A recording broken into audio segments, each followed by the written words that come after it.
Urashima de Mizonoe pêchait depuis 3 jours et 3 nuits, et cependant il n'avait rien pris. Enfin, il aperçoit une tortue qui, sitôt capturée, se change en une belle jeune fille. Celle-ci le prie de fermer les yeux et le conduit dans une île merveilleuse située au milieu de la mer, où le sol est semé de perles et où des joyaux pendent aux arbres. Il pénètre dans le palais du père de la jeune fille, et, jusqu'au moment où le jour cède la place aux ténèbres, ce ne sont que somptueuses réceptions. Alors tous deux restent seuls, ils font l'amour, et Urashima, éperdument épris de la princesse, oublie totalement sa vie ancienne. Cependant, au bout de 3 ans, il commence à soupirer en songeant à sa terre natale, et la princesse, prenant en pitié sa tristesse, consent à son départ. Elle lui remet un coffret à peigne, incrusté de pierres précieuses, en le suppliant de ne jamais l'ouvrir, sous peine qu'ils soient tous deux séparés pour l'éternité. Urashima ferme les yeux, et quand il les rouvre, le voici dans sa terre natale. En vain, il cherche ses amis, sa famille. Il ne rencontre aucune personne de connaissance. Quand il s'informe de ce que sont devenus ses parents, on lui répond qu'il existe, dans le village, une vieille légende au sujet d'un certain Urashima qui plongea dans la mer il y a quelques 300 ans et qui n'en est jamais revenu. Désespéré, il ouvre la boîte, d'où s'élève alors une brume blanche qui se dissipe dans la brise. Soudain, la vieillesse le gagne, sa peau restée jusque-là si blanche se sillonne de rides, ses cheveux, autrefois noirs et luisants, deviennent tout blancs. Le coffret contenait son âge réel.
Le peu qu'on sait de ce que Démocrite enseigna au sujet des mathématiques est compatible au plus haut point avec ce que l'on vient de dire de sa théorie de la connaissance. Car en mathématiques, il semble avoir péché par excès d'empirisme. On croit comprendre, notamment, d'après un passage de Plutarque, qu'il considérait que la génératrice du cône n'est pas une ligne droite, mais une ligne brisée. Si on venait en effet à couper un cône en deux, en suivant un plan parallèle à sa base, ces deux sections, c'est-à-dire la base de la partie supérieure et le dessus de la partie inférieure, seraient selon lui inégales, faute de quoi ce serait, assurait-il, un cylindre. Les pentes du cône se ramèneraient, au bout du compte, aux marches d'une sorte de pyramide à degrés de ziggourats, à une série invisible de paliers microscopiques, de grandeur indivisible, ayant au moins l'épaisseur d'un atome. Il apparaît que Démocrite a conçu la sphère, en même façon, comme une sorte d'angle. Autrement dit, comme un polyèdre et non pas comme une véritable sphère.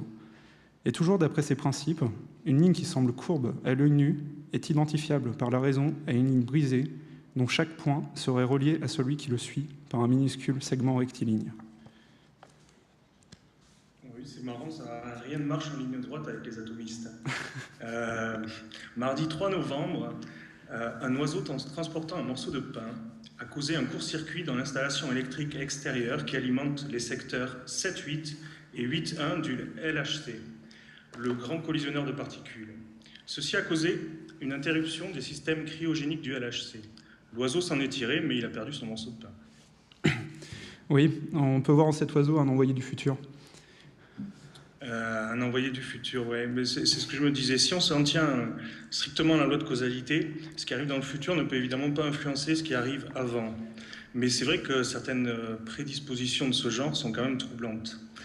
Si on suit un peu cet oiseau, le potentiel de production du LHC d'un grand nombre de particules de Higgs dans le futur aurait entraîné donc une prédisposition telle que cette production de particules de Higgs puisse être empêchée, quasi empêchée.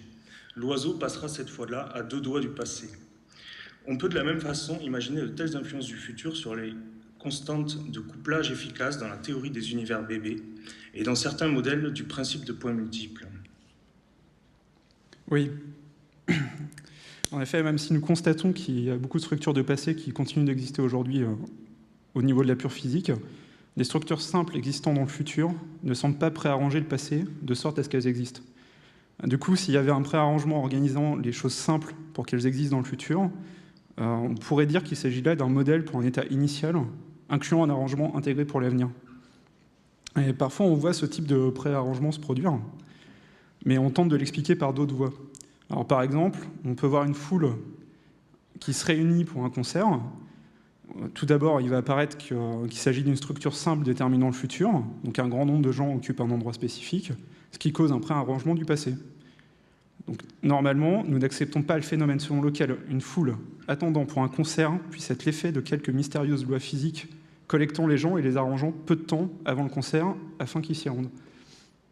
Bon, si on s'en tient à l'approche classique, effectivement, on reprend le cas. Les participants au concert et leur comportement sont en effet complètement déterminés à partir de l'état initial de l'univers au moment du Big Bang. Un état initial dans lequel pourtant le concert n'était pas prévu. Et cependant, plus tard, certains organisateurs, ou peut-être les musiciens eux-mêmes, ont utilisé leur imagination pour modéliser l'avenir au moyen de calendriers, agendas, flyers et messages Twitter pour publier et diffuser leurs annonces. Toujours selon cette approche classique, quelque peu naïve et simplificatrice, nous pouvons interpréter cette annonce comme la véritable cause du regroupement des spectateurs pour le concert. Mais ce qu'on peut ajouter ici, c'est que le rêve d'une expérience limpide n'atteint pas le plein jeu. Oui.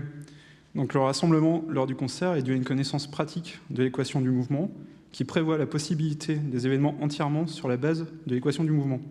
Et usant du fait que les propriétés de l'état initial sont à certains égards très bien organisées, donc une faible entropie et des ressources en nourriture et carburant suffisantes. Ouais, on fuit en avant, en arrière, ainsi que vers le présent. On va essayer ici de revenir un peu sur un plan simultané. Si on prend par exemple le cas de la téléportation quantique avec les expérimentations de Anton Zeilinger, qui a posé son dispositif entre deux îles des Canaries. Il a réussi donc dans les années 2000 et puis encore récemment cette année à augmenter un peu son record de comme ça modifier en fait l'état en prenant deux photons intriqués, donc un photon sur chaque île, une paire de photons, en modifiant au laser l'état d'un photon, arriver à téléporter cet état sur le second photon. Donc là on a quand même le départ d'une téléportation. Mais par contre, ce qu'on peut se demander en repensant à l'oiseau, c'est-à-dire que si on influe sur le premier photon au laser pour comme ça modifier le second, est-ce que finalement c'est pas le second qui est dans un état réceptif, complètement libre, qui aurait lancé la manipulation dès le départ pour au final recevoir ce qu'il attendait? Si là par exemple je dis quelque chose qui fait réagir Thibaut, rien ne nous dit que ce soit pas lui qui au départ ait lancé ce transfert-là et que tout ça est en train de passer au-dessus de l'Aquitaine en ce moment.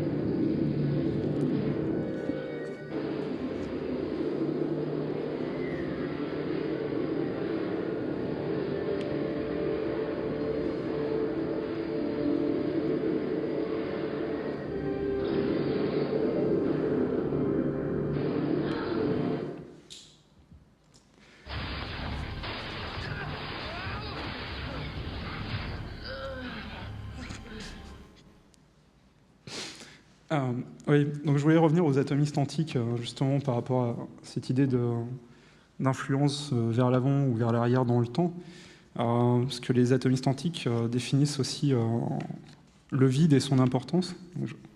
On voit ça. Du vide, Démocrite dit essentiellement qu'il n'est pas la cause, mais la condition sine qua non du mouvement. D'emblée, il faut remarquer que la thèse relative à sa réelle existence est surtout fondée sur des arguments empiriques. Les atomistes, déclare Aristote, considèrent que, sans le vide, le mouvement local n'existerait pas. Telle est la première façon, ajoute-t-il, dont il démontre que le vide existe. Car c'est bien d'un raisonnement qu'il s'agit, et plus précisément de ce que les logiciens appellent un modus tollens, d'un schéma logique dont la forme peut être restituée comme suit. Si P, alors Q. Or non, moins Q, donc non, moins P. Donc en l'occurrence, si tout est plein, P, alors le mouvement sera impossible, Q. Alors si nous constatons que le mouvement est réel, non Q, Par conséquent, l'espace n'est pas plein, mais au contraire, le vide existe, non P. Et l'on notera que ce schéma logique prend appui, comme ce sera le cas chez Épicure puis Lucrèce, sur une constatation expérimentale, qui est l'existence effective du mouvement, laquelle constatation dérive d'une information qui nous est fournie et sans cesse confirmée par les sens. Même remarque pour 3 autres arguments convergents qui sont 1. Les exemples de resserrement et de tassement que fournit l'expérience. 2. Les augmentations qu'on peut constater lorsqu'un corps vient à s'infiltrer dans un autre, comme la nourriture dans le corps vivant. Et 3. Le témoignage de ce qui arrive quand la cendre reçoit une quantité d'eau égale à celle du vase vide. Et donc, cette notion de vide est assez importante, puisque pour influencer sur le passé, il faudrait qu'il y ait un vide de temps. Un vide habité, un vide dans lequel circulent des formes. Je voulais parler un peu des simulacres. Avant ça, en reprenant les 3 principes d'Épicure sur la physique. Le premier principe, rien n'est créé de rien. Deuxième principe, rien n'est absolument détruit. Troisième principe, l'univers est toujours le même. Ce qui est marrant, c'est que ces principes-là, il faudrait ici remplacer l'univers par multivers. Multivers est toujours le même, et on peut se demander si, par exemple, il y a déjà là l'idée de conservation de l'énergie du premier principe de la thermodynamique, mais qui pourrait aujourd'hui jouer à une autre échelle, passer d'univers en univers. Autant dire qu'Épicure, en parlant du monde, aujourd'hui le monde est un peu plus étendu et les questions sont un peu plus complexes. Il y a effectivement des choses qui sont détruites dès le départ, qui n'ont jamais existé. Revenons sur les simulacres d'abord. Ces figures subtiles, nous dit Lucrèce, qui sont émises par les objets, partent de leur surface. On peut les nommer des membranes ou une écorce, puisque chacune d'elles a la forme et l'aspect de l'objet dont elle émane pour errer dans l'espace. Donc il y aurait ces formes qui errent dans l'espace, telles des membranes. On peut penser là directement aux membranes de la M-théorie, qui sont, dit Lucrèce, telles les enveloppes rondes qu'abandonnent en été les cigales, les membranes dont les veaux se dépouillent en naissant, ou la peau que le serpent glissant quitte au milieu des ronces. Il existe bien des figures à l'image des corps, formées d'un tissu impalpable. Elles voltigent dans l'espace sans qu'on puisse apercevoir leurs éléments isolés. On peut penser à la peau, là, bien sûr, notre peau, ou qu'il fasse chaud ou froid, on sent déjà notre peau flotter dans l'espace. Il n'y a pas de distinction entre le corps et le dehors. Je voulais vous lire ici un petit passage, une petite expérience de pensée proposée par Gabriel Chardin dans son ouvrage L'antimatière, la matière qui remonte le temps. Et il s'agit en fait, je démarre d'abord le passage, je vous en parle après.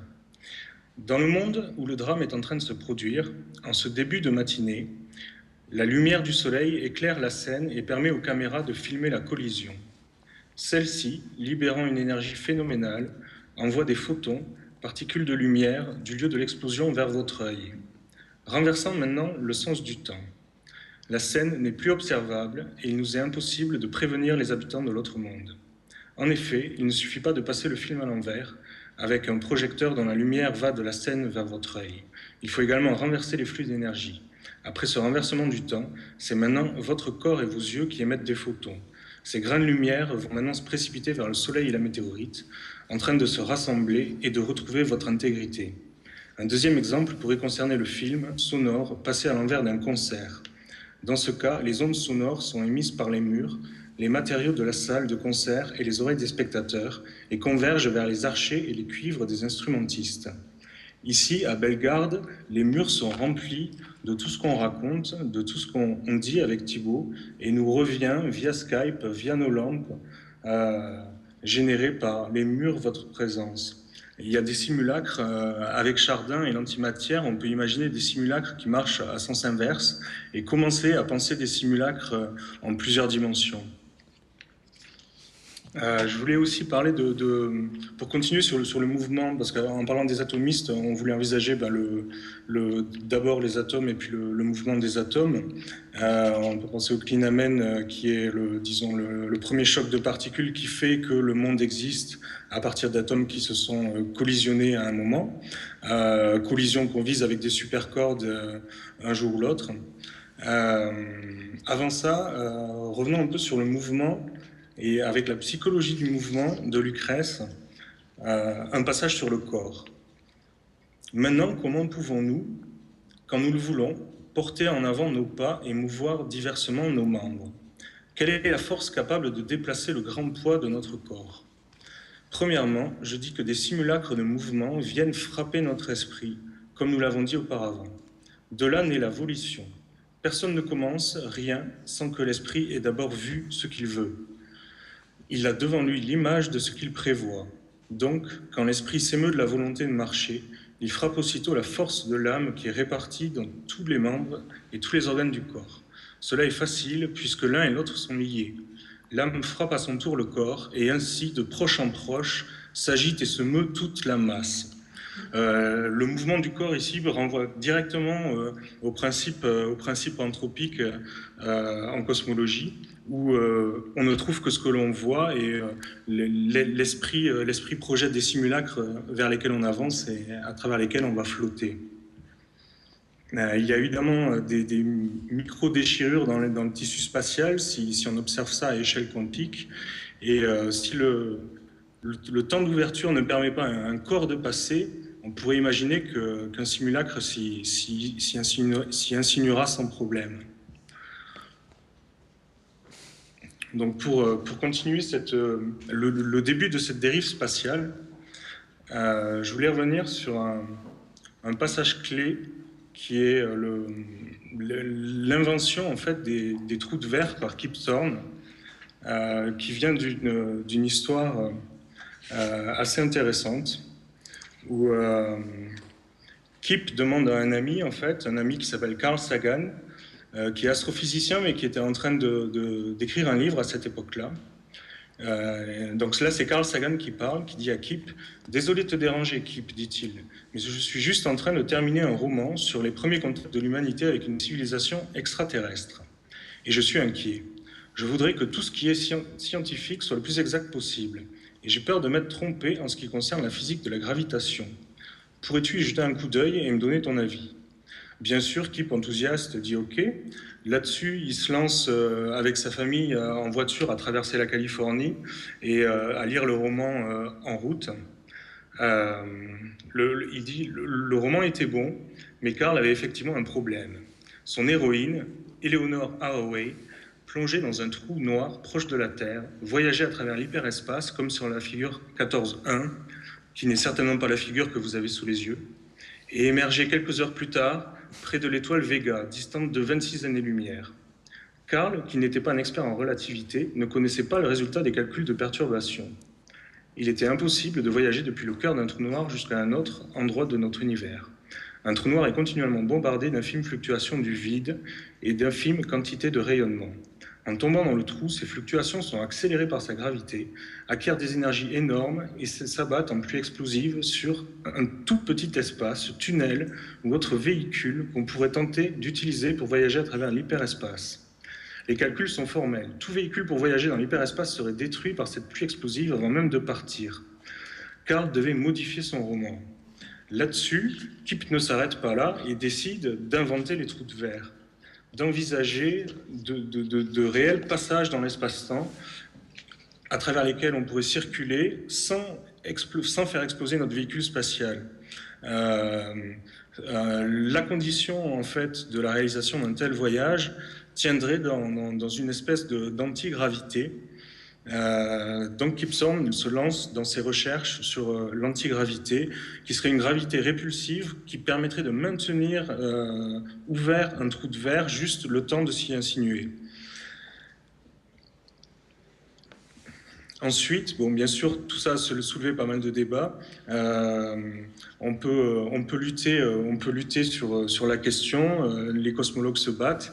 L'idée est qu'il y a des métamorphoses exotiques des fluctuations du vide aux abords de l'horizon des événements. Et l'idée est de savoir jusqu'où ça peut aller.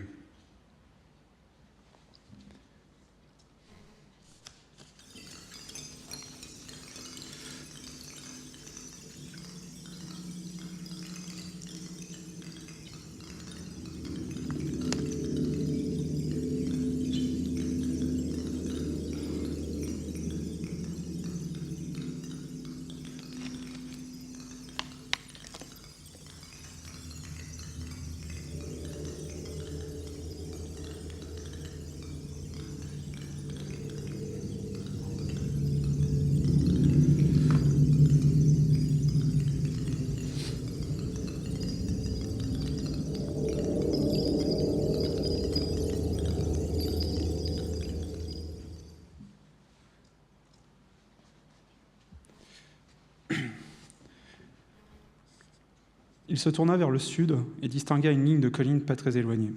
À leur forme et à leur hauteur moyenne, il présuma que c'étaient les premiers escarpements de quelques chaînes plus importantes. Mais il remarqua alors, avec un sursaut d'inquiétude, que le sommet des collines était couvert de neige. Le soleil était toujours aussi brûlant et l'air aussi chaud. La logique voulait que toute neige persistante sous ce climat se trouvât au sommet de très hautes montagnes. Et pourtant, elles étaient assez proches. Pas plus d'1 kilomètre ou 2, pensa-t-il, pour qu'il en évalue l'altitude à quelques 200 mètres au maximum. Il se remit debout et tomba brutalement. Dès qu'il fut à terre, il s'aperçut qu'il roulait comme sur une forte pente vers le sud. Il réussit à s'immobiliser et se releva maladroitement en luttant contre une force qui le tirait au sud. Cette sensation n'était pas tout à fait nouvelle. Il avait ressenti une étrange pression durant toute la matinée, mais la chute l'avait surpris et la force paraissait beaucoup plus intense que précédemment. Pourquoi ne l'avait-elle pas affecté avant ? Il remonta en arrière, en pensée. Le matin, alors que son attention se portait sur d'autres faits étranges, il en avait cependant eu conscience, il s'en souvenait, et il avait eu vaguement l'impression de descendre une longue pente au flanc d'une hauteur. Mais c'était absolument insensé. Le sol était plat aussi loin que portait la vue. Il resta près des filles à juger de cette sensation. Cela ne ressemblait pas à la pression de l'air, ni même à l'action de la gravité sur une pente. C'était quelque chose entre les deux. En terrain plat, sans un mouvement d'air perceptible, il sentait comme poussé ou tiré vers le sud. Il fit quelques pas en direction du nord et se rendit compte qu'il tendait les jarrets comme pour escalader une hauteur. Il se retourna face au sud et, en contradiction avec le témoignage de sa vue, eut de nouveau l'impression de se trouver sur une pente très raide. Il se leva et retomba, roulant sur le sol. La force qui s'exerçait sur son corps avait encore grandi considérablement et il ne s'arrêta qu'au prix de grandes difficultés. Il retourna en rampant, luttant contre la force, jusqu'à son paquetage et le chargea sur son dos. Il prit la corde et se la passa à l'épaule. Arc-bouté contre la pression, il se dirigea au sud. Il n'était plus possible de distinguer d'autres détails naturels que la ligne du sol montant devant lui. La surface sur laquelle il marchait était devenue une tache imprécise, et bien qu'il fît halte de temps à autre pour l'examiner, il ne distinguait dessus ni herbe, ni cailloux, ni terre. Les aspects naturels du monde se déformaient. Il s'étalait latéralement à l'est et à l'ouest, diminuant de hauteur et de profondeur. Un simple rocher pouvait prendre l'apparence d'une bande grise foncée, d'1 millimètre de large sur 200 mètres de long. La crête basse, couronnée de neige devant lui, pouvait être en réalité une chaîne de montagnes. Cette longue bande verte, un arbre, cette étroite bande blanchâtre, une femme nue. Il parvint aux collines plus vite qu'il ne l'avait pensé. L'attraction vers le sud s'intensifiait, et quand Elvard ne fut plus qu'à une 50aine de mètres de la première pente, il trébucha et se mit à rouler à vitesse sans cesse croissante vers la hauteur. La face nord était presque verticale, comme le côté d'une dune exposée au vent, et il s'y heurta durement. Presque aussitôt, la pression vers le sud le hissa contre la paroi, défiant les lois de la gravité. Dans son désespoir, car il devinait qu'une fois au sommet de la force deviendrait absolument irrésistible. Il chercha une prise sur la surface rocheuse, il trouva un éperon et s'y cramponna des deux mains, tentant de résister à la pression incessante. Son corps pivota jusqu'à ce qu'il se trouvât plaqué à la paroi, la tête en bas, conscient que s'il se laissait glisser maintenant, il serait entraîné à reculons vers le haut pour dévaler de l'autre côté vers le sud. Il glissa la main dans son sac et y trouva le grappin. Il le coinça solidement sous l'éperon rocheux. Il noua la corde et en enroula l'autre extrémité à son poignet. La pression au sud était maintenant si forte que l'attraction normale de la gravité vers le bas était à peu près annulée. La substance de la montagne se transformait au-dessus de lui. Le mur dur, presque vertical, s'élargissait progressivement à l'est et à l'ouest, s'aplatissait aussi, si bien que derrière lui, le sommet de la colline paraissait se rapprocher peu à peu de ses pieds. Il vit près de lui une fissure dans la roche qui se refermait peu à peu. Il décrocha le grappin de l'éperon et le planta dans la fissure. Quelques instants après, le grappin était fermement maintenu. Le sommet de la crête s'était à présent distendu et passait sous son corps. La pression vers le sud s'empara de lui, l'entraînant de l'autre côté. La corde tint bon et il resta suspendu, à l'horizontale. Ce qui avait été une montagne n'était plus qu'une dure protubérance sous sa poitrine. Son ventre reposait sur ce qui avait été une vallée de l'autre côté. Ses pieds tâtonnaient pour se raccrocher à la crête de plus en plus effacée de ce qui avait été une autre montagne. Il gisait à plat à la surface du monde, géant couché sur ce qui était naguère encore une région montagneuse. Il souleva son corps, cherchant une position moins inconfortable. Redressant la nuque, il se trouva soudain à court de souffle. Un vent mordant, glacé, soufflait du nord, mais il était ténu et peu riche en oxygène. Il baissa la tête, posant le menton sur le sol. À ce niveau, il parvenait à respirer d'un air suffisant pour se maintenir en vie. Le froid était de plus en plus mordant. Des nuages chassés par le vent filaient à quelques centimètres au-dessus du sol, en une nappe blanche sans accroc. Il lui enveloppait le visage, s'ouvrant sur l'arête de son nez, comme l'écume à la proue d'un navire. Sa bouche était au-dessus des nuages, ses yeux au-dessus. Elward regardait devant lui vers le nord, à travers l'atmosphère raréfiée, ténue. Il était au bord du monde, et la masse de celui-ci s'étalait devant lui. Il voyait le monde entier. Au nord, le sol était uni, plat comme un dessus de table, mais droit devant lui, dans cette direction, le terrain jaillissait de cette surface plane en une tour parfaitement symétrique, incurvée, concave. De plus en plus étroite, elle montait, s'amincissait, si élevée qu'il était impossible d'en distinguer la fin. Elle se teintait d'une multitude de couleurs. Il y avait de larges jaunes, de bruns et de jaunes, mouchetés de vert, plus au nord du bleu, un pur saphir éblouissant pour les yeux. Et par-dessus tout, le blanc des nuées en feston étiré, fin, en essaim brillant, en dessin hésitant. Le soleil se couchait, rouge au nord-est, il luisait comme l'impossible horizon. Sa forme restait la même, un grand disque plat qui aurait pu être un équateur. Au centre, au nord et au sud, ses pôles prenaient l'aspect de colonnes concaves ascendantes. Elward avait vu le soleil si souvent qu'il ne se posait plus de questions sur son apparence. Mais à présent, il savait que le monde, lui aussi, avait cette forme. Le soleil se coucha et le monde s'assombrit. La pression vers le sud était maintenant si puissante que son corps touchait à peine ce qui au-dessus de lui avait été chaîne de montagne. Il restait suspendu à la corde dans le noir, comme à la verticale, au long d'une falaise. Sa raison lui affirmait qu'il était toujours à l'horizontale, mais sa raison était en conflit avec ses sens. Il ne pouvait plus s'en remettre à la seule solidité de sa corde. Il tendit les mains en avant et agrippa 2 petites saillies pour se tirer vers l'avant. La surface était lisse et il ne trouvait pas de prise ferme. Il s'aperçut à sa douleur qu'il pouvait enfoncer les doigts dans le sol, juste assez pour se maintenir un instant. De nouveau, il se traîna de quelques pouces, mais de plusieurs kilomètres d'une certaine manière. La pression au sud ne diminuait pas de façon sensible. Il lâcha la corde et se mit à ramper, main sur main, encore quelques centimètres, et ses pieds trouvèrent la faible crête qui avait été une montagne. Il se contracta, se hissa encore en avant. Peu à peu, la pression décroissait et bientôt il n'eut plus à se cramponner aussi désespérément. Il se détendit un instant pour reprendre haleine. Ce faisant, il acquit la certitude que la pression augmentait à nouveau et se propulsa vers l'avant. Il fut bientôt assez loin pour se reposer, sur les genoux et sur les mains. Il n'avait pas regardé une seule fois vers le sud. Qu'y avait-il eu derrière lui ? Il rampa encore longtemps avant de se sentir en mesure de tenir debout. Il se dressa, incliné vers le nord pour compenser la force d'attraction. Il se mit en marche et l'inexplicable attraction diminua légèrement. Bientôt, il eut l'impression d'être assez éloigné de la zone de la plus forte pression pour s'asseoir par terre et prendre un vrai repos. Il regarda au sud, où n'était que ténèbres. Les nuages qui s'étaient brisés sur l'arête de son nez étaient à présent à une certaine attitude au-dessus de lui. Il masquait la lune, sur laquelle Elward, mal instruit, ne s'était pas non plus posé de questions. Elle avait aussi cette forme étrange. Il l'avait souvent vue et il l'avait acceptée sans discussion. Il poursuivit sa route au nord, et la force d'attraction diminua encore. Le passage alentour était sombre, sans détails caractéristiques. Ainsi, n'y prêtait-il pas attention. Une seule pensée occupait son esprit. Avant de se coucher, il fallait aller assez loin pour ne plus risquer d'être attiré dans la zone de pression. Il connaissait maintenant une des vérités essentielles de ce monde. Le sol se mouvait comme Collins l'avait affirmé. Au nord, vers la cité, le terrain se déplaçait avec une telle lenteur que c'était presque imperceptible, d'environ 1 km par période de 10 jours. Mais plus au sud, il prenait de la vitesse. Son accélération était exponentielle. Il l'avait vu à la façon dont le corps des femmes avait changé d'aspect. En une seule nuit, le sol s'était suffisamment éloigné pour que leur corps soit affecté par ces déformations latérales auxquelles elles étaient soumises, alors qu'il ne l'était pas lui-même.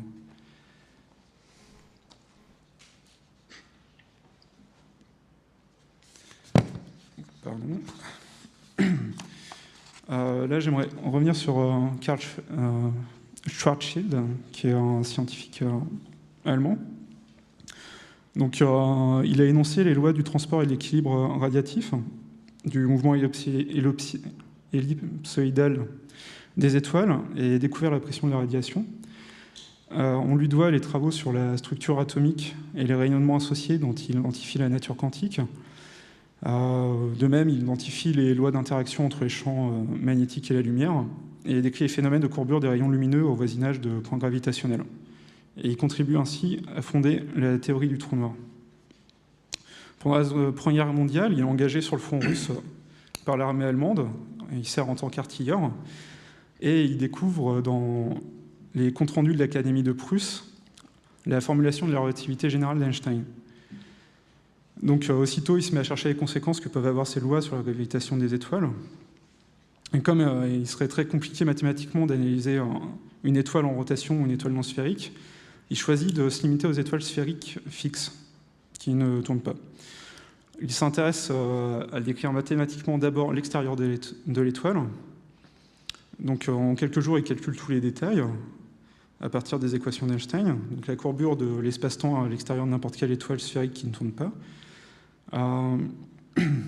Il écrit à Einstein qui va lire ses résultats devant l'Académie des sciences de Prusse. Donc plus tard, il fait un deuxième calcul pour calculer la déformation de l'espace-temps à l'intérieur d'une étoile, qui est lu le 13 janvier 1916, voyage dans le temps. Donc le 13 janvier 1916 devant l'Académie de Prusse par Einstein, et quelques semaines plus tard, Schwarzschild meurt.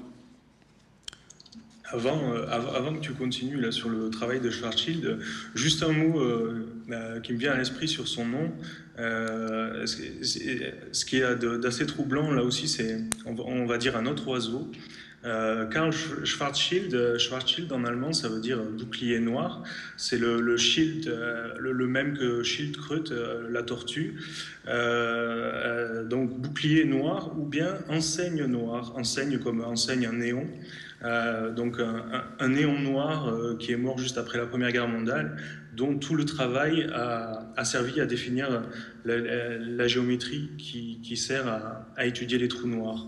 Là aussi, on peut voir ça comme un oiseau ou comme un messager. Karl était un messager venu du futur. Oui, et puis on peut se demander s'il a vraiment écrit les lettres dans les tranchées ou si Einstein a inventé tout ça, ou enfin si c'était un délire schizophrénique, et même si Einstein n'est pas une émanation de l'esprit de Schwarzschild. Ouais, ça se pourrait bien. Sur les t-shirts où on voit Einstein, en fait, c'est Schwarzschild qui se cache derrière. Oui, voilà.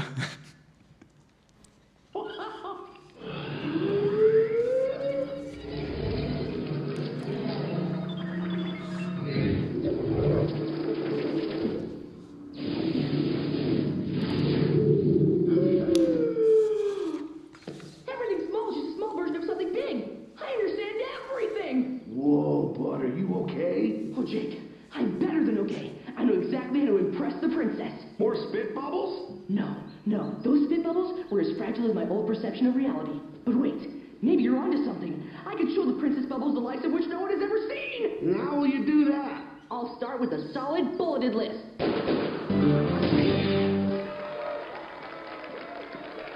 Thanks again to Dr. Dextrose for sharing your fascinating research on the future of cuteness. Yes, how charming. What quaint notions. And now for a special guest lecture by one of Ooh's greatest heroes, Finn the Human!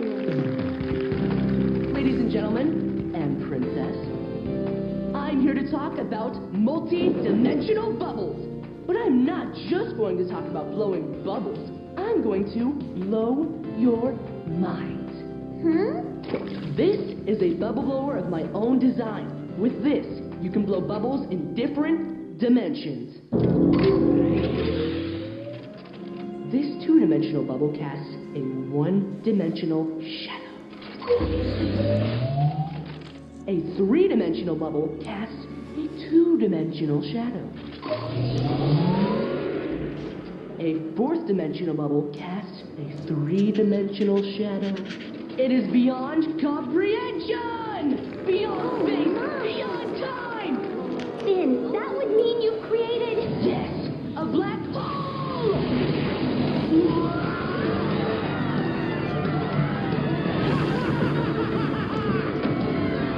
Whoa!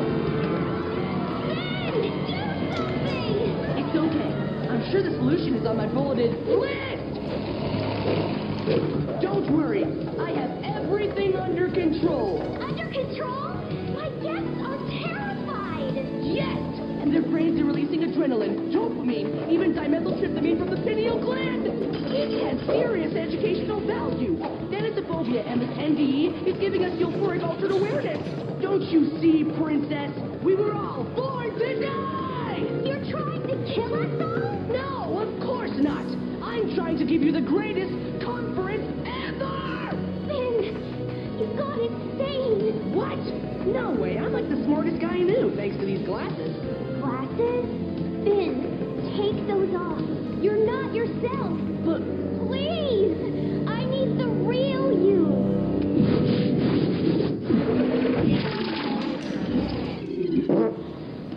what's going on? Wow! You blew it, Finn! With this! Then I'll kill it with this. Be careful! Finn! Look out! What? Fourth dimensional.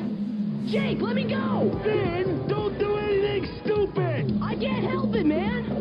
I'm all about stupid.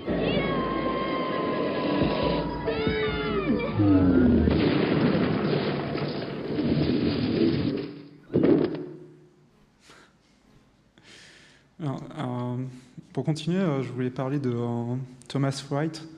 De bulles. Oui, de bulles aussi, de Thomas Wright, quoi. Il fait des bulles. Donc Thomas Wright, c'est un astronome, tu me perturbes, un astronome anglais du XVIIIe siècle, et, qui justement conçoit l'univers comme une bulle.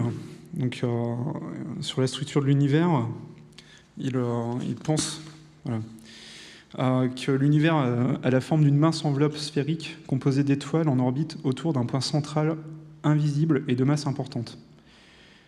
Donc de là, il perçoit la Voie lactée comme composée d'une multitude d'étoiles réparties et formant une sphère qui s'étend dans l'espace, et que toutes les étoiles de cette sphère, y compris le Soleil, sont animées d'un lent mouvement de révolution autour du centre de la sphère galactique que Wright appelle la demeure de Dieu. Donc ainsi, l'apparence du grand anneau formé par la Voie lactée autour de la Terre, c'est un aspect connu depuis la haute antiquité, mais selon lui, il est dû au très grand rayon de la sphère qui est habitée par Dieu en son centre, et ce qui rend par conséquent le centre invisible depuis la Terre. Donc il suppose également qu'il y a d'autres systèmes stellaires pouvant exister à d'énormes distances de la nôtre. Donc comme ça, on a des bulles qui se reproduisent, qui forment une écume. Et Kant reprend l'idée, mais lui, il n'intègre pas Dieu dedans. Il va parler d'univers îles, qui sont espèces de disques aplatis qui errent comme ça dans l'espace, et qui peuvent décrire ce que sont les Voies lactées. Et dans la même lignée, on a Descartes. C'est intéressant parce qu'il conçoit une théorie des tourbillons. Alors là, dans sa théorie, les particules de terre sont les plus grosses, celles d'air sont moyennes et celles de feu sont petites. Elles s'assemblent en tourbillons, les particules de feu s'agglomèrent au centre, car elles sont les plus rapides, ce qui fait que chaque tourbillon contient en son centre une étoile, et les étoiles exercent une pression sur les autres étoiles, mais elles se recouvrent aussi de matière lourde qui les empêche finalement de briller. Le tourbillon disparaît alors, et l'étoile couverte de matière lourde se déplace dans d'autres tourbillons et peut devenir une planète. Donc comme ça, on a une espèce de structure qui évolue sans cesse, avec un univers qui se crée et se détruit indéfiniment. Une mousse d'univers. Ce qu'il y a de vraiment étonnant dans les images de Wright, c'est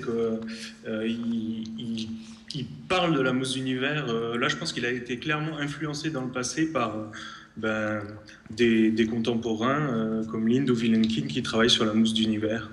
On peut imaginer qu'il a dû recevoir un message à un moment ou à un autre. Oui, il est préarrangé dans le passé pour découvrir ça. Ouais. Cette formation de bulles comme ça qui va en moussant, en explosant, passe par des phases extrêmes, et on va parler aussi d'un type de bulle qui est disons, on va dire, la plus radicale des bulles, le trou noir, qui est une bulle effondrée sur elle-même, du moins pour ce qu'on sait d'un trou noir d'aujourd'hui.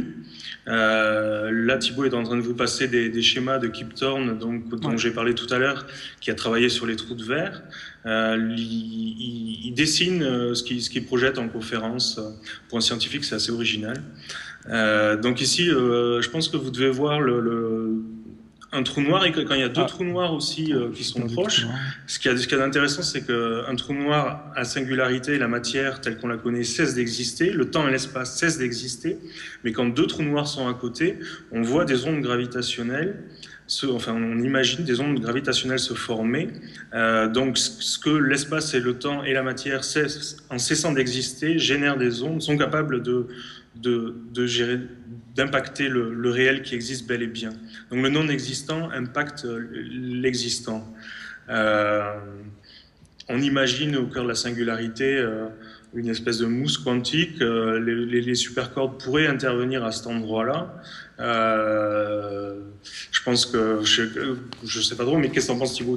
On peut traverser ça? Oui, On doit pouvoir se jeter là-dedans.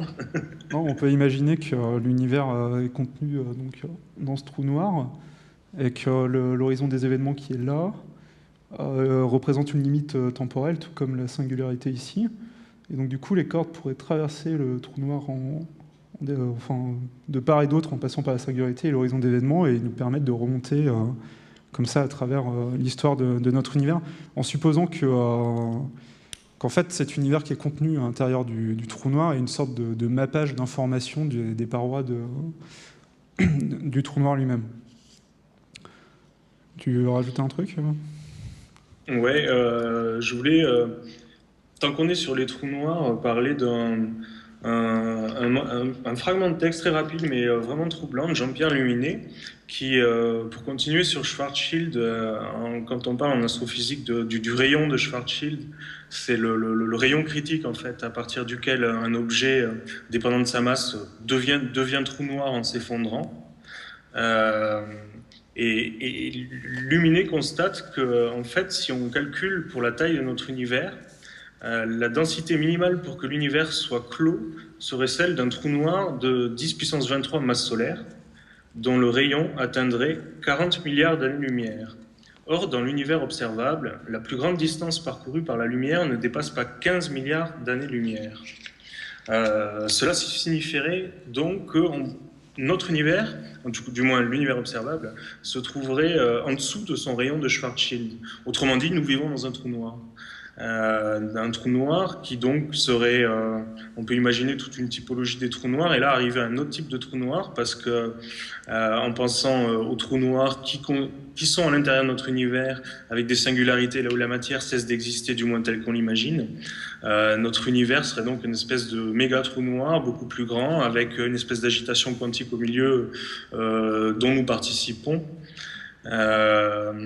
On peut là repenser au dessin de Wright et quand on voit des grandes sphères avec plein d'étoiles dessus, imaginer une boule singularité univers percée de piquants trous noirs qui sont les singularités des trous noirs à l'intérieur de ce trou noir-là. Les seules choses qui pourraient traverser tout ça seraient des supercordes.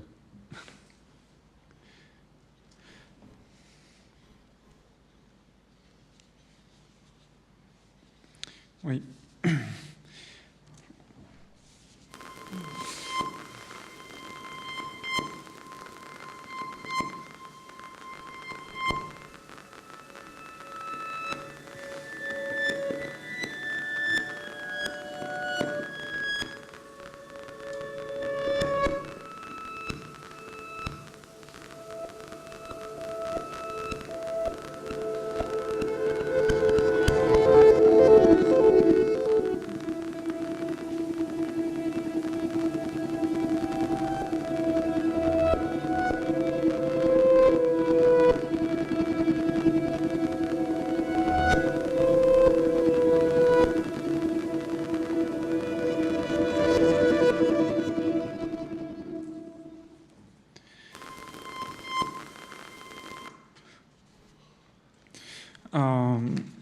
Donc oui, les supercordes pourraient passer à travers les trous noirs, mais le problème c'est qu'on a 5 théories des cordes distinctes qui existent.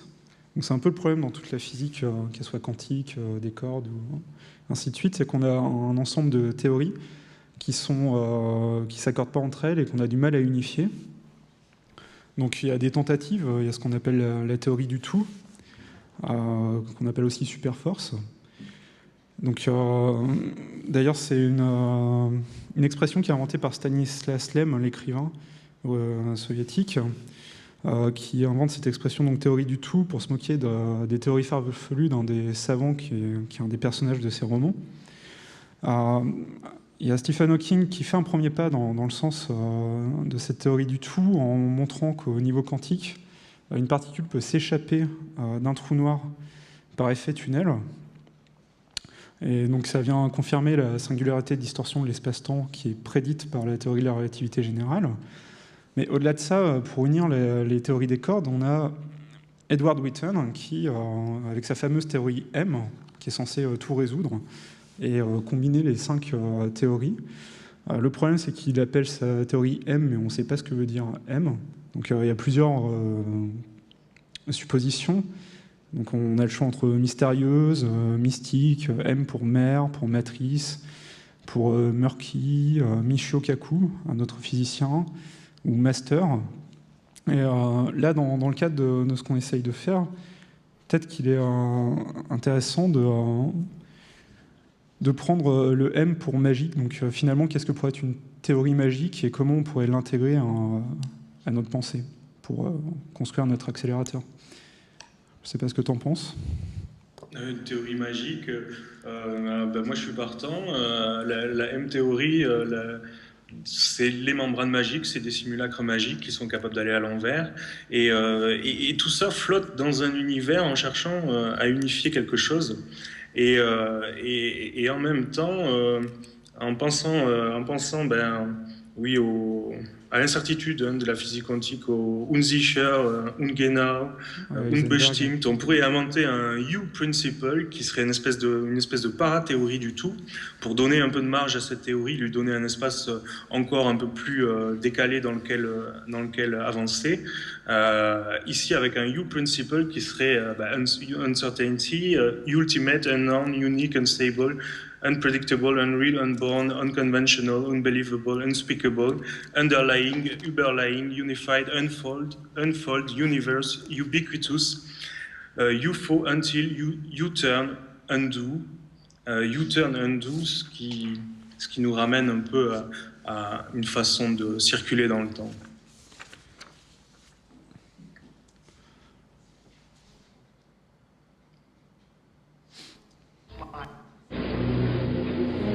I can't hold much longer. Just 12 more seconds, Professor. You're done. 3, 2, 1. Okay, go!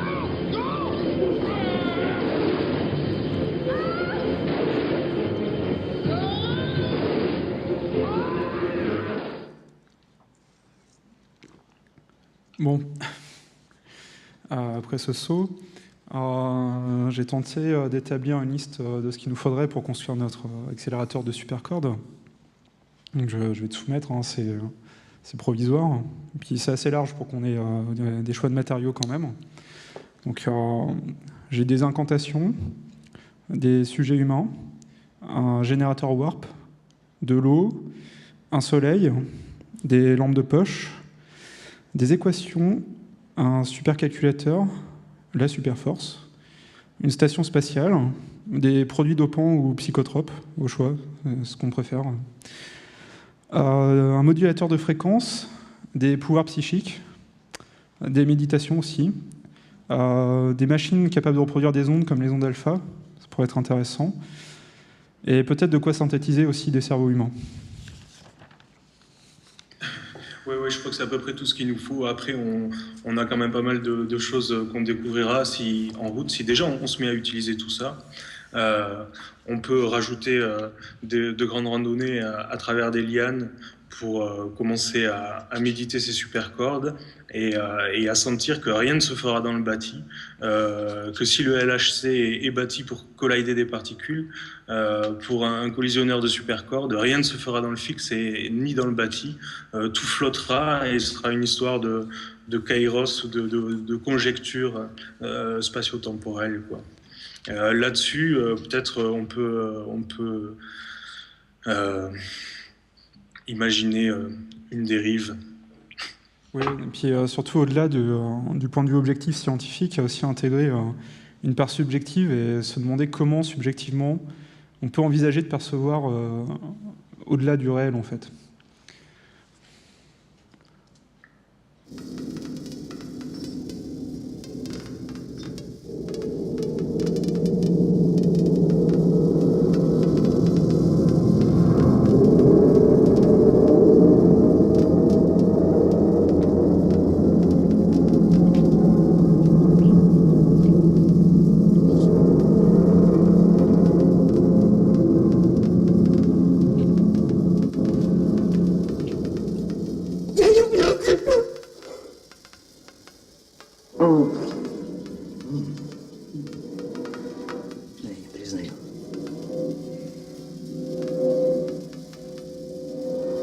Нет, я не признаю.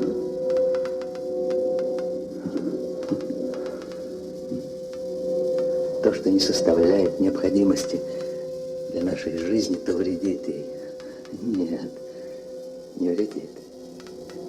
Не вредит. Конечно, не вредит. Ты помнишь Толстого? Его мучения по поводу невозможности любить человечество вообще. Сколько времени прошло с тех пор. Я как-то не могу сообразить. Помоги мне. Ну вот я тебя люблю. Но любовь — это чувство, которое можно переживать, но объяснить нельзя. Объяснить можно понятие. А любишь то, что можно потерять. Себя, женщину, родину.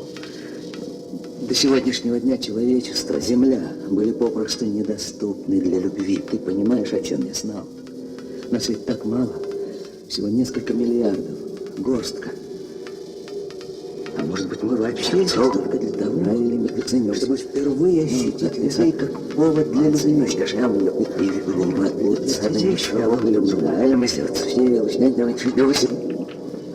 Он идет, точнее, жалобись. А здесь не помню, что шивуля. Здесь не помню, и тебя.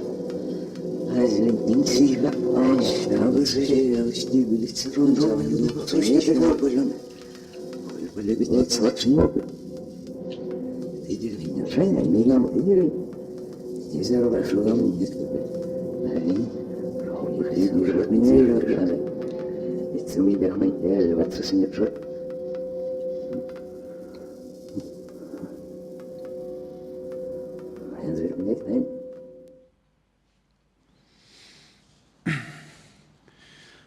Ce fut au début de l'après-midi, dans son bureau de la FCT, alors qu'elle a étudié les modalités d'achat d'un article de 1935, un disque d'Eka en relativement bon état. C'était un enregistrement de Bei mir bist du schon, interprété par les Andrews Sisters, que Cathy Sweetson ressentit les premiers symptômes du manque. Ses mains devinrent soudain étrangement lourdes. Avec un souhait extrême, elle reposa le précieux disque. Tous les objets qui l'entouraient étaient altérés dans leur structure. Quand elle avait expérimenté le JJ-180 chez Plout, elle avait accédé à un univers peuplé d'entités éthérées, pénétrables et bienveillantes, des sortes de bulles qu'elle traversait, au moins de façon hallucinatoire. Or, à présent, dans le décor familier de son bureau, la réalité se transformait sous ses yeux de manière menaçante. Les choses les plus banales, quelques fûts sur lesquels elle les contemplait, paraissaient gagner en densité. Elle avait l'impression d'être désormais incapable de les déplacer, de les modifier, d'avoir aucune action sur elles. En même temps, une tyrannique métamorphose affectait son corps même. L'équilibre existant entre elle, ses capacités physiques et le monde extérieur s'était modifié de manière catastrophique. Progressivement, elle s'enlisait dans une impuissance grandissante, une impuissance physique au sens littéral. Plus le temps passait, moins elle pouvait influer sur son environnement. Ce disque, par exemple, il était à portée de sa main. Mais à supposer qu'elle veuille le prendre, il lui échapperait. Ses doigts, que cette pesanteur insolite rendait maladroit, et que cette augmentation de densité intensive condamnait à des mouvements désordonnés, le broierait, le briserait. Pas question d'accomplir les gestes complexes et prévus qu'envisageait le maniement du fragile objet. Toute délicatesse tactile était maintenant interdite à Cathy. Les choses n'étaient plus que des masses grossières où elle s'engluait. C'était un indice révélateur de la nature du JJ-180. La drogue devait appartenir à la catégorie des stimulants thalamiques. Cathy était sous carence et cela se manifestait par une déperdition de son énergie thalamique. Ces changements dans le monde extérieur et son propre corps étaient le théâtre, n'étaient en réalité que d'infimes altérations de son métabolisme cérébral. Mais le fait de le savoir ne l'avançait à rien. En effet, ces modifications étaient authentiques, expériences transmises à sa conscience par les relais sensoriels normaux. Leur réalité s'imposait à elle de façon despotique, et le processus de dénaturation des apparences se poursuivait toujours. La fin n'était pas en vue. Jusqu'où cela irait-il ? Se demanda-t-elle, prise de panique. Jusqu'à quel point cela peut-il s'aggraver ? Il me restait certainement pas beaucoup de marge. L'impénétrabilité des objets les plus infimes semblait maintenant presque infinie. Assise à son bureau, rigide, elle était incapable de bouger, incapable de contraindre son corps à nouer des rapports nouveaux avec les objets atrocement lourds qui l'environnaient, la cernaient, l'écrasaient. Cependant, tout en renfermant impitoyablement leur étau sur elle, ces objets, en même temps, s'éloignaient sur un autre plan. Ils reculaient d'une façon concertée et terrorisante. Ils perdaient leur animation, leur âme en quelque sorte. À mesure que la capacité de projection psychologique de la jeune femme se détériorait, l'âme des choses s'enfuyait. Elles étaient dépossédées de l'héritage du familier. Progressivement, elles devenaient froides, lointaines et hostiles. Comme se dégradait le lien rattachant Cathy à son environnement, un vide naissait, les objets se retrouvaient à nouveau extérieurs aux forces de domestication émanant normalement de l'esprit humain. C'était maintenant des entités brutes, frustres, hérissées d'arêtes et d'aspérités prêtes à couper, à déchirer, à infliger des blessures mortelles. Cathy n'osait faire le moindre mouvement. La mort en puissance était partout présente. Même le cendrier de cuivre martelé avait pris une forme irrégulière, et de son asymétrie jaillissaient des plans et des surfaces en saillie qui, telles des épines, la lacéraient si elle commettait la folie de s'en approcher.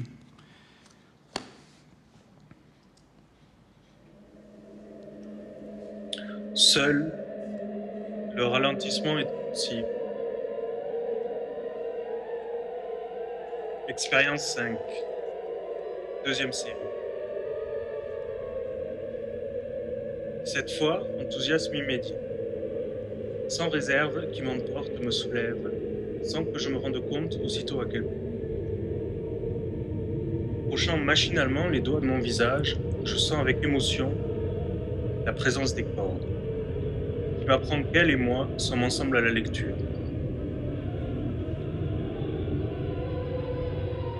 Il me faut changer dès avant-hier. Dès les premières lianes, l'exaltation fait un bond presque tangible, comme si je me trouvais dans une voiture qui vient de recevoir un coup d'accélérateur. Virage, diabolique, virage, infernal rodéo.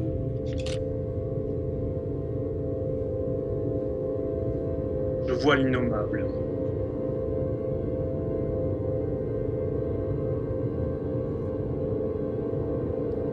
Ce n'est pas tant la vision qui compte, mais la transe venue en traître qui me soulève et qui augmente et me pousse et me précipite en jouissance, dans une jouissance non physique, non locale, mais intérieure, essentielle, centrale, en moi, et m'y entraîne, m'y enjôle, me saoule, m'y renverse, m'y corrompt, m'y dissout dans une délectation exaltée, sans frein, sans contrepoids, sans critique, sans possibilité aucune.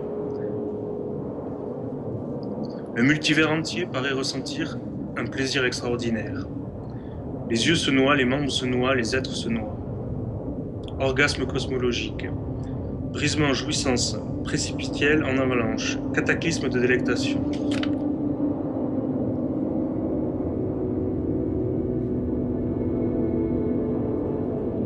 Ce pouvoir qui débauche la plante, le sol, la terre, toute chose, dans ce spectacle trouble, mais surtout excessif,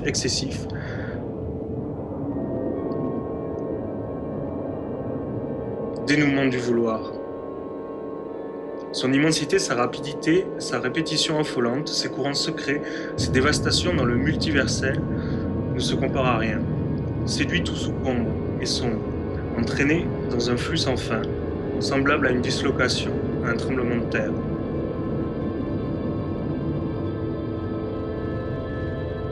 Des lianes même, presque abstraites d'abord, et sans relation avec le corps humain, deviennent des lianes saoules, prises d'ondulations démentes, qu'on ne sait à quoi relier, mais ignobles quand même. Et je ne puis les suivre sans éprouver au maximum la turpitude mienne, mêlée que je suis à des arrangements, des déhanchements veulent et comme saxophoné comme une supercorde.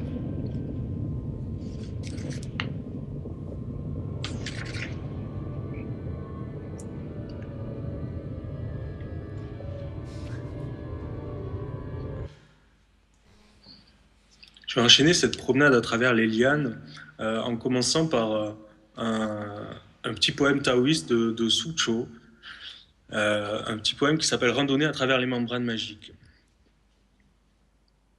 La rose éclair gèle en givre, l'herbe sèche en broussaille, le vide fluctue. Les eaux aux abords de l'horizon. Cheveux défaits, une hyperbule me suffit pour entrer dans la loi du ciel. Inspire de givre, expire tourbillon, je suis le cosmonaute de tous les lieux. Les trous noirs sont mes hublots, l'ergosphère mon jardin. Mes pas s'évaporent quand l'univers refroidit. Quand ils s'échauffent, ils reviennent à moi. Je joue dans le chaos quantique toute la matinée, à toujours ressasser, tout s'éloigne. Les 10 000 temps, un seul instant. Agrippant les lianes cosmiques, je bois dans toutes les bulles. toute chaude, donc qui traversait les bulles à l'aide de lianes cosmiques en moins 300 avant Jésus. Ces super lianes, donc, qui sont des cordes, qu'on pense liées en tout cas aux cordes qui sont microscopiques, qui seraient donc des arrangements de ces cordes microscopiques qui auraient un diamètre microscopique, mais des longueurs de plusieurs années-lumière, seraient des résidus de liens d'énergie qui, à la suite du Big Bang, ce serait comme ça, aurait poussé dans l'univers en expansion, et ce seraient les seuls véhicules permettant de pouvoir traverser des univers ou des brânes, de sortir, de sentir ce qui se passe plus loin, dans le méga-vert. Tu as fini? Je te laisse D'accord. poursuivre cette... Ouais, dans l'idée dérive. de pouvoir voyager comme ça dans le méga-vert, je voulais juste lire un passage des 9 princes d'ambre de Roger Zelazny. Donc les 9 princes d'ambre, en fait, c'est... Comment dire? C'est des gens qui voyagent. Je vais vous lire. La dernière fois que tu y es allé, c'était quand? Ça fait si longtemps que je ne suis même pas sûr de me souvenir de la route. Très bien, il faut donc partir avant de pouvoir revenir. Combien d'essence as-tu?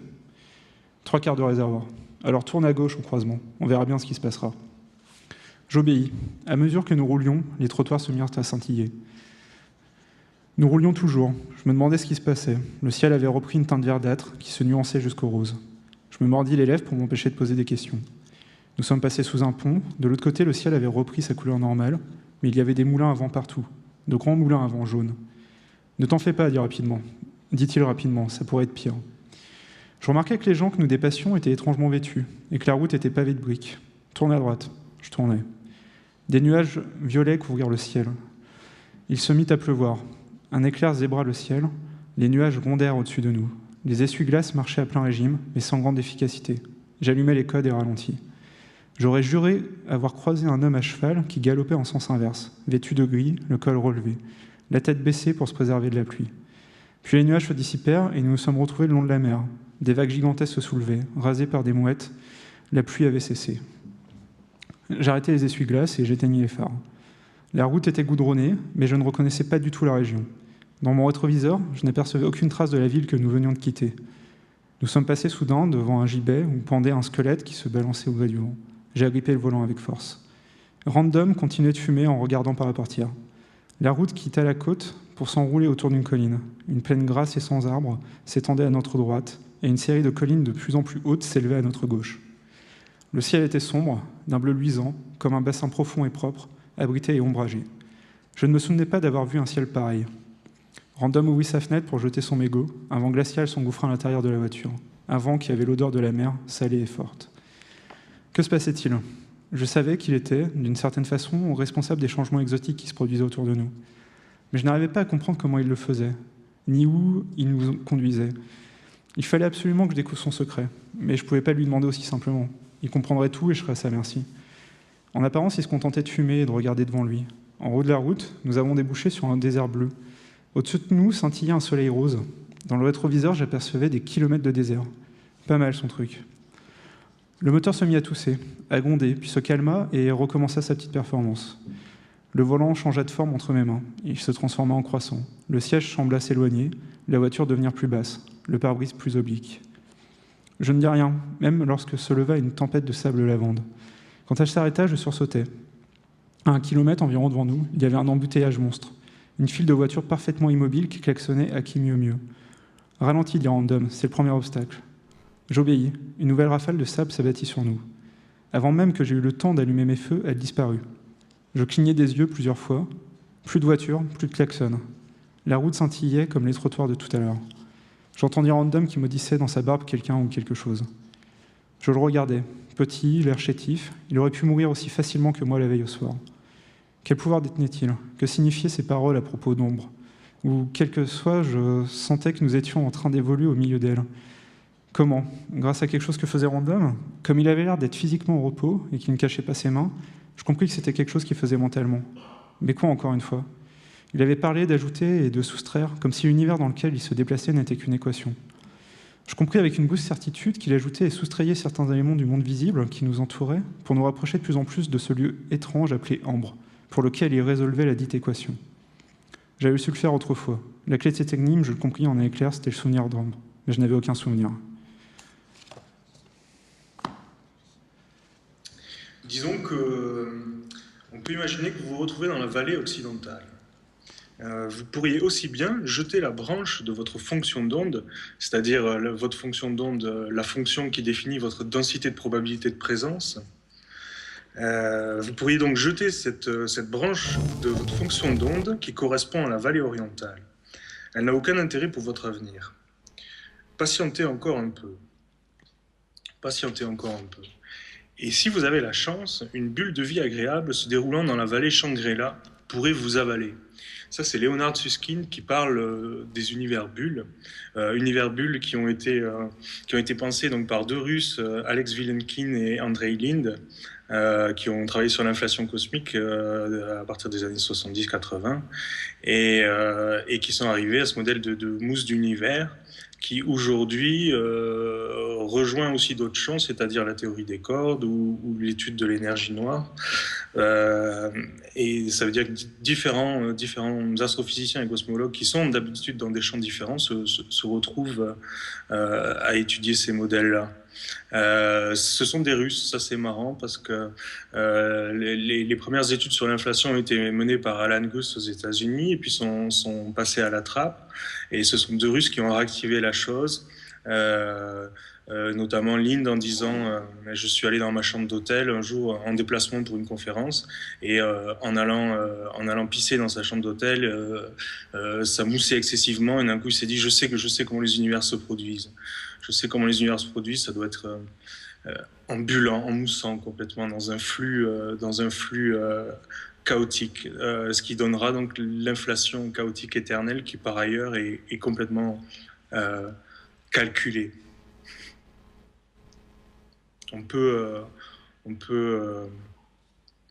si on pense à cette mousse d'univers, à cette inflation chaotique éternelle, à cette chambre d'hôtel ou cette vallée où nous situe Leonard Susskind, il situe notre vallée, notre univers sur un grumeau du mégavert qui est en expansion et donc nos voisins, nos monts voisins et nos vallées voisines se transforment au fur et à mesure que nous nous transformons. On a un espèce de réseau de bulles et on peut voir les bulles en négatif et voir se former un espèce de réseau rhizome à travers cette mousse.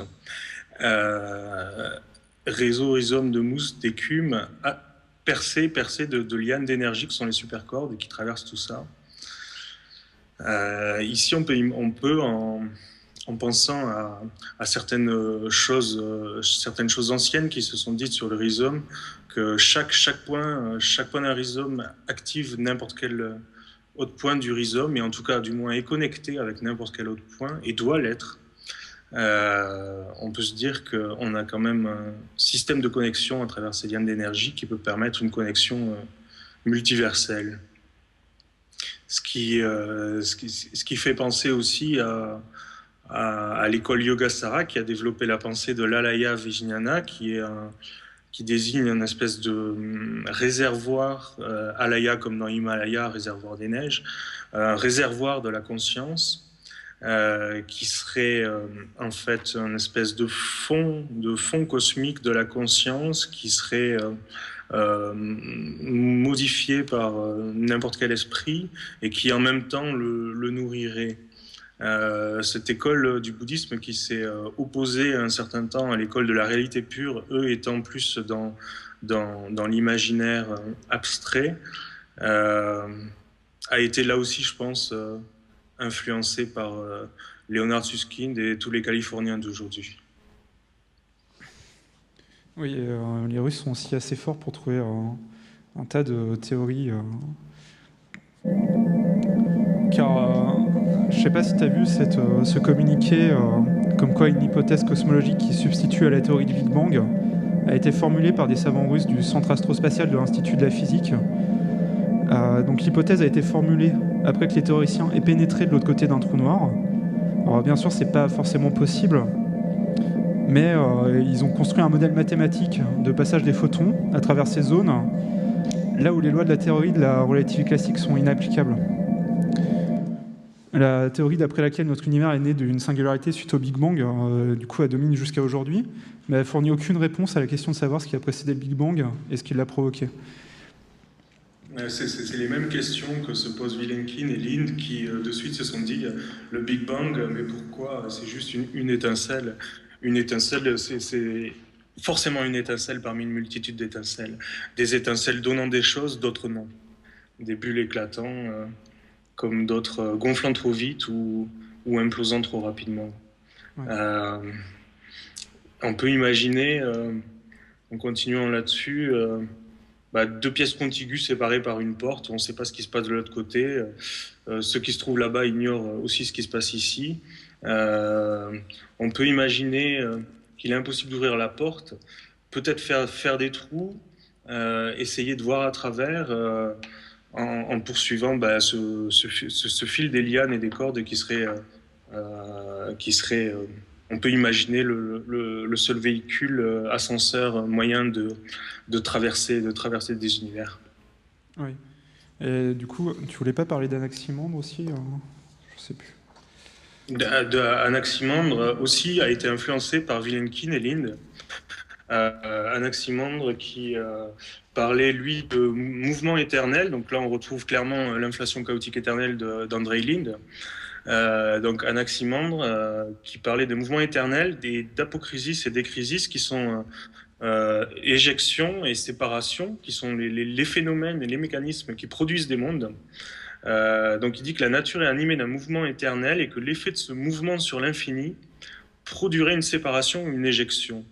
C'est l'effet du mouvement de la nature sur l'infini qui produit comme ça des mondes qui sont éjectés. Donc ces mondes-là sortent d'un mélange. Le chaud, le froid, le sec, l'humide sortent de ces frictions-là entre l'infini et les mouvements de la nature. Le principe éternel, qui est le générateur du chaud et du froid, on peut imaginer une espèce de super climatisation cosmique qui génère du chaud, du froid, qui fut séparé à la naissance de ce monde. C'est à partir de lui que s'est formé comme une membrane autour de l'air, entourant la Terre. Donc là, Anaximandre projette aussi depuis un espèce d'infini qui est la péronne, un infini abstrait, qui par friction avec les mouvements de la nature va générer du chaud, du froid, réagir comme une climatisation et finalement projeter des simulacres pour arriver à créer une membrane atmosphérique. Donc il dit que la naissance d'un monde suppose une fissure dans l'infini, une séparation d'avec lui. C'est un tout d'identifier l'éternel mouvement avec la révolution. Non, pardon, c'est un tort d'identifier l'éternel mouvement avec la révolution diurne des cieux. C'est-à-dire que quand Anaximandre parle d'éternel mouvement, il ne s'agit pas du tout simplement du mouvement de la Terre autour du Soleil ou du Soleil autour de la galaxie. Lui pense réellement en termes d'abstraction, en tout cas au-delà du monde connu. Ce mouvement-là, en fait, de révolution, lui, il ne peut pas être éternel pour la simple raison que les cieux eux-mêmes sont périssables, dans le sens où le Soleil est à la moitié de sa vie, peut exploser rapidement, etc. Anaximandre fonce directement dans l'écume hypercosmique envisagée par Lind et Vilenkin. C'est ensuite dans les mondes qu'agissent les tourbillons, donc les galaxies, les systèmes solaires, etc. Donc Anaximandre est complètement dans cette idée de bulle. Il dit qu'au hasard d'une collision, un tourbillon primitif vient à se former et il envisage la péronne, donc l'infini, qui contient une multitude de membranes qui s'ébattent en son sein. Des membranes exactement comme dans la M-théorie, qui flottent dans une espèce de super-univers et qui, en se percutant, forment des étincelles. Oui, et donc à partir de ça, on peut essayer de resituer aussi notre collisionneur de supercordes au milieu de tout ça. En fait, en partant du principe qu'on se vivrait dans des univers qui seraient des sortes de bulles, trous noirs, traversés par des cordes, et que ces cordes seraient les seules à pouvoir passer comme ça, de trou noir en trou noir, donc d'univers en univers. On pourrait imaginer que si on arrive à attraper du bras comme ça ou à sentir une liane d'énergie, on pourrait sentir ce qui se passe ailleurs ou influer comme un papillon en météo, mais à travers des bulles d'univers. Donc du coup, comment on peut imaginer cet accélérateur? Enfin, là, on a, je pense, tous les éléments pour le faire. Donc on peut tenter une première expérience de pensée, puisqu'on n'a pas non plus les moyens de le faire pour de vrai. Donc je propose que, comme je le disais tout à l'heure, si une corde traverse un trou noir et que notre univers est un trou noir, on peut donc arriver à, si on arrive à attraper cette corde, à remonter dessus.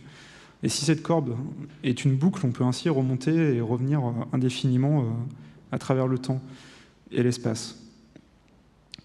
Donc, je ne sais pas ce que tu penses par rapport à la liste que j'ai énoncée tout à l'heure. Attends, je vais la reprendre. Je crois qu'on a tout ce qu'il faut. Hein. De toute façon, la transhumance n'est pas seulement le propre des êtres humains. Je pense qu'il doit y avoir moyen de transhumer entre des univers. Après, bon, c'est évident que personne ne peut prévoir l'effet boomerang, mais de toute façon, les lianes traversent nos vies. On n'est pas capable de déterminer la durée de vie d'une liane, mais qu'importe. Je me posais une question, c'est-à-dire que si une liane vit dans un univers, elle vit dans d'autres univers aussi, puisqu'elle en traverse plusieurs. Donc, quelle est sa durée de vie? Quel est son âge, en fait? C'est-à-dire que dans un univers, elle a un âge, dans un autre, elle en a un autre. Où son âge bouge peut-être en permanence selon les parties de son corps liane, en avant et en arrière selon le type d'univers qu'elle traverse. Si elle traverse une bulle pour laquelle, par exemple, l'énergie sombre est pas assez, forte pour faire tenir un univers suffisamment longtemps, et du moins le faire grandir, créer des galaxies, etc., et que cet univers implose rapidement, une corde qui traverse tout ça, qu'est-ce qui lui arrive? Oui, Et qu'est-ce qu'on pourrait sentir si on met le doigt dessus aussi? oui, non, mais surtout comment mettre le doigt dessus. Je ne sais pas si tu connais la légende du Tulpa, la légende tibétaine. Alors, c'est des choses qu'on trouve dans les théories du complot, mais c'est pas très grave. En fait, le Tulpa, c'est l'équivalent du golem chez les Tibétains, pour le coup, mais sauf que là, il serait produit par un cercle de méditation de moines bouddhistes, qui donc générerait comme ça de la matière et une entité vivante. Du coup, on peut penser qu'en regardant tout ça, qu'on peut influencer la matière et donc peut-être même l'énergie et les supercordes grâce à des modulations d'ondes cérébrales, comme les ondes alpha. Et dans ce cas, on peut imaginer notre accélérateur comme un ensemble de cerveaux connectés entre eux, modulés sur une certaine fréquence. Enfin, forcément, il faudrait passer tout un spectre pour trouver les bonnes, afin de pouvoir attraper une corde et commencer à interagir avec. Ouais, moi, je pense qu'on doit pouvoir aussi avoir notre corps enfin, du moins nos simulacres, qui, euh, qui flottent dans l'air comme ça et qui d'un coup s'organisent en supercorde cosmique ou en tout cas participent au tissu d'une supercorde cosmique et, et voyagent par là. Donc tu penses qu'on est tous un morceau de supercorde? Je pense qu'on est en tout cas capable de pouvoir prendre part à la supercorde. D'accord.